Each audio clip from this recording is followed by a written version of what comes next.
Uncensored everything Southwest Florida and beyond. And we have special guests in the house today, in the studio. We have Jen and Bree DiPascale. You guys are here because we have something very, very, very important we want to tell the Collier County folks and all of the 239, right? The whole group. We have a big event coming up.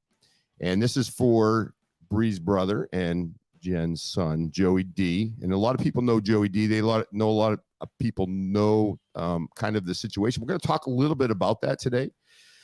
We know it's going to be probably a tough thing to do, but we're going to let everybody kind of understand that we're here to try to let people know about it and try to be uplifting as best we can, because we know that's what Joey D would want. I got a chance to meet him when he was a young boy with Hunter Baker and all the kids out playing football. So give us, Jen, give us a little bit of what you have done, and let's talk first about the event, and then we'll talk a little bit about the foundation. So our next event is a black and white gala that we're holding at the Naples Grand. It's on April 20th. It starts at 6 o'clock with cocktail hour. And then at 7, we are having dinner and a live auction. And we'll also have a silent auction. Okay, great. Do you have have you figured out exactly what's going to be at the live auction that we know of, or you have some different things? Bree, maybe? No pressure on you guys. I won't give full details yet, but we do have a few trips planned. Really good ones. Okay. Yeah. It's going to be a great event. And people know, a lot of people know you, Bree and Jen, and you've been in a big part of the community in Collier County for a long time. And, kind of tell us a little bit about the Joey D Foundation. And we're going to come back a little bit about the event and just we want to reinforce. That's kind of what we're doing here today, reinforce the event, but also talk a little bit about the Joey D Foundation and kind of from, start to finish and where you are. Why did you start the Joey D Foundation, Jen? So the week that everything happened, Joey's accident, it's kind of a blur. That whole week, we were in shock, but everyone started reaching out to us. So they were sending letters, they were texting, they were just sharing their memories of Joey. And so we had announced, when you come to the funeral, if you could think of your memory and leave a memory for us. And we had a spot for them to write down their memories. And so as we're reading through them and we're reading the letters and all the text messages, there was a common thread. And it was that Joey, he helped people. Like, he impacted their life in some way in a positive manner. And, Joey being the baby of our family and the only boy, he was the apple of our eye, all of us, the girls, me and my husband, everyone. And we thought that he was special just to us. And so as we're reading all of these memories and hearing from all these people, we were floored. We're like, this kid is just special. Like, this kid is just an amazing human being. So, as a family, we talked and we're like, this can't be it. Like, if Joey impacted this many people in this short of a time and helped this many people, this can't be the end of his story. So we decided we need to continue for him. Imagine what he would do if he would have got to live the life that he deserved. So we decided to do the foundation. And we reached out to friends of ours, the Emmas, Jackie and David Emma, and they helped us a lot. And David helped us with the lawyer and setting up the financial part of it. And, we got the foundation established, and then we had to decide, like, what do we want to do? Like, who do we want to help, and how do we want to create this legacy for Joey and to make sure that everyone remembers his name? So, we sat down and we just thought, what would Joey do? And Joey was very, very into sports his whole life. They were very important to him. 5 years old, he started playing sports, every sport he could, until he passed away. So we wanted to focus on that. And we wanted to focus mostly on adolescent sports because we feel like Joey got a lot of his good qualities through sports.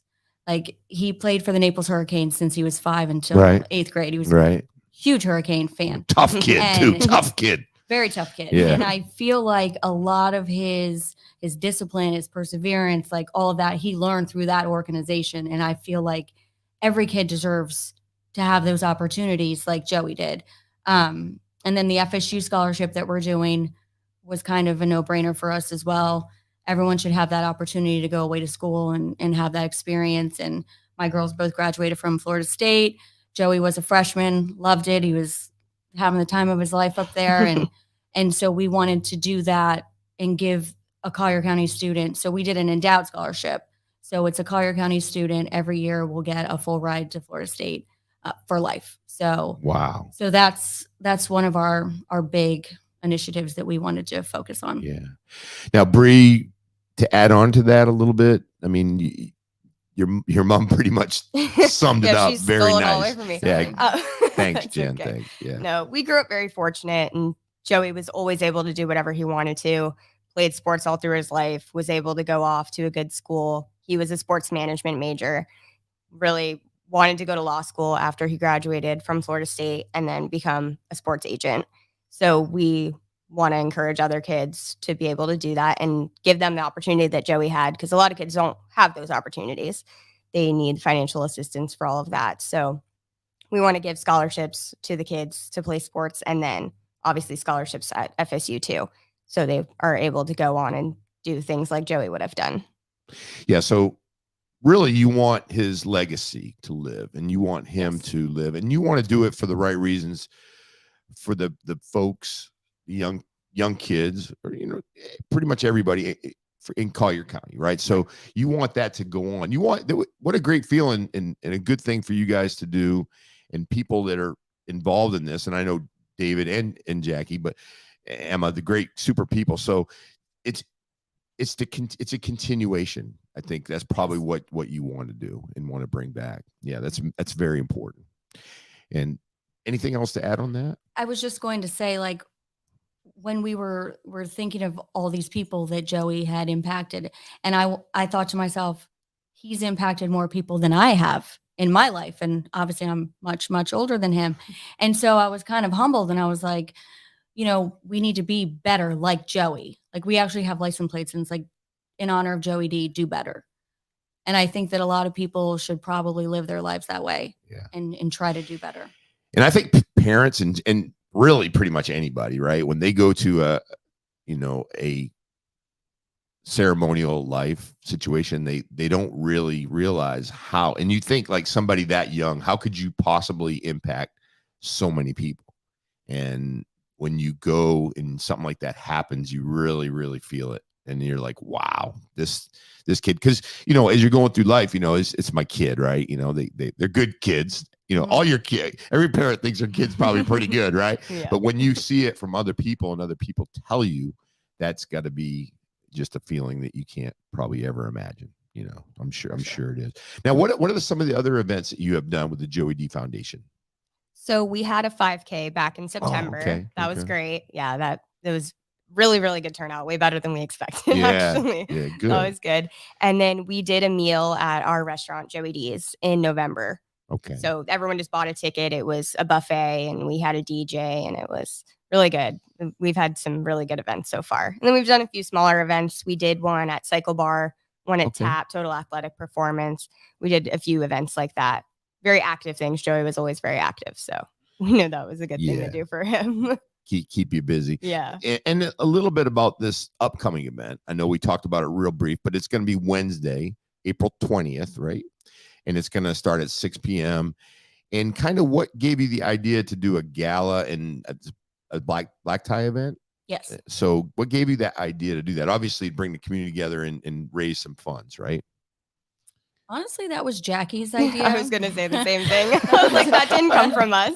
That was her, and she got us all stressed out about it because it's like planning a wedding. Yeah. In all honesty. Yeah. And it's like, when we came up with this idea, we're going to start this foundation, we're going to do good, we're going to do all these things. And it's a lot more work than we anticipated. Sure. Which is fine. It's keeping us busy. It's kind of like a healing process for Bree and I, but it's a lot of work. Like, it's a lot of work. So we feel like we're planning a wedding right now. Yeah. But we also feel like it's a really good opportunity for people to, honor Joey and remember him. And it's just a really good event that's going to raise a lot of money, we hope, to, add to our cause. So we really want to get this FSU scholarship paid for after this event. So that's kind of what we're focusing on right now. Yeah, and I know you talked about helping others, and then there's also some things, and I read through on the foundation where Joey was involved in a car crash. So Yes. there was, obviously looking back, there was other people that were tragically killed or seriously injured in that same area. Is that something you want to try to work on, maybe in the same way of trying to, if those locations like that are identified, especially in these places where young kids travel and stuff like that, is that something that you want to throw in there too? Or We have actually, very soon after the accident, I did contact Tallahassee, and I talked to the engineers there, and I requested a road study. So I didn't know much about what was the Involved. rules and what you had to do, but I just started making phone calls. And so I discovered that a road study is something that anyone could request. Okay. So I requested this road study. It's been 11 months, a little over 11 months, and he actually just answered me last week. So, and he's has some recommendations that he's going to then take to his superiors. Like one of the issues, the road is completely dark. There's not a lot of signage. There's no guardrails. It's a rural area, and it's very curvy. It's very dark. It's hilly. So his recommendation at this time is he wants to do the curve ahead signs from the area of the accident. There's like a 3-mile section that's very Right. So that he was focusing on. And then he also wanted to do the reflectors that are on the road, that the ones that vibrate. Right. When you leave your lane. So I think that might be a good start, but I also think maybe some lights need to be put up. And so we're going to start with that and see what his superiors say. And then we'll just keep kind of going at them until we. Yeah, you got to kind of keep, don't let them forget it, right? We're keeping on them. To be honest, that's the whole key. Yeah. I started with phone calls and some emails, and they would ignore me. And then they finally figured out, oh, she's not going away. Like she's going to continue. Yeah, so you just have to keep at them, and you just have to let them know that you're not going away. So I feel like now they've got the picture that I'm not going to go away. So they're hopefully going to take some action. You do some steps. And I think, these things can happen anywhere, but when kids go away to college, go to universities, or in different areas or different locations, they're not familiar. Most kids know how to get to, Palmetto Ridge High School, Golden Gate Boulevard, the Parkway, and to be honest with you, Florida, especially Naples, I mean, it's pretty much straight. It's straight driving, and you get up in Tallahassee, you get up in Gainesville, Philly, it gets curvy, things like that. So I think, you have to keep pushing for people to improve things that are there. I mean, and unfortunate situations sometimes make that improvement. What do you tell a mother that has lost a son? And Joey was, when he passed, with 19, 20? He was 12 days before his 19th birthday. Yeah, so he was young, right? So, I mean, I couldn't imagine it, Jen, something like that happening. Not to make you tear up, but that's kind of, what we're here, and we want people to understand. I think nobody can imagine it, and you always think that's going to happen to someone else. Right. And I feel like I always thought that. And I always, if I heard about a young person dying, you get that little twinge as a mother, right? You feel like, oh my God, that's awful. I feel so bad for her. But you also feel, I don't want to be her. Yeah. Right. And so I do get that a lot. I get, I'm thinking about you all the time. And I appreciate that. And I also know they're thinking, thank God I'm not her. Right. And that doesn't offend me, because I would be thinking the same thing. Right. So I think a hard thing for a parent who loses a child is also, you don't want your child forgotten. And, as awful as it is, the world keeps turning and the sun keeps coming up, and life goes on, and for everyone else, but like you feel like you're standing still. So I think that's hard. And then people feel very uncomfortable. They don't want to bring up Joey's name, or they think they're going to remind me. Like, I did not forget. I know that he's gone. Right. If you talk about him, it just reminds me that he lived. Right. So that's kind of what I like to tell people. And I do think I make people uncomfortable sometimes, because normally I'm a very private person, and this has completely turned me around, and I'm very open. I'm very honest. I'm very like, this is how I feel and I don't apologize for it. And if it makes you uncomfortable, then I'm sorry, but this is me. So yeah. And I got a really good friend, Dave, my business partner, works up in Tampa, and he lost his son at a very young age. And I know dates and times, and when other kids are, getting married, and his friends and things like that. I mean, you have a beautiful daughter. It'll never replace Joey, but those are tough times, Yes. when you get to those dates, and then you see his friends going off to college, and when they graduate from FSU or wherever they're at, his buddies, you're going to be like, what with Joey? Then they're getting married, and kids and things like that.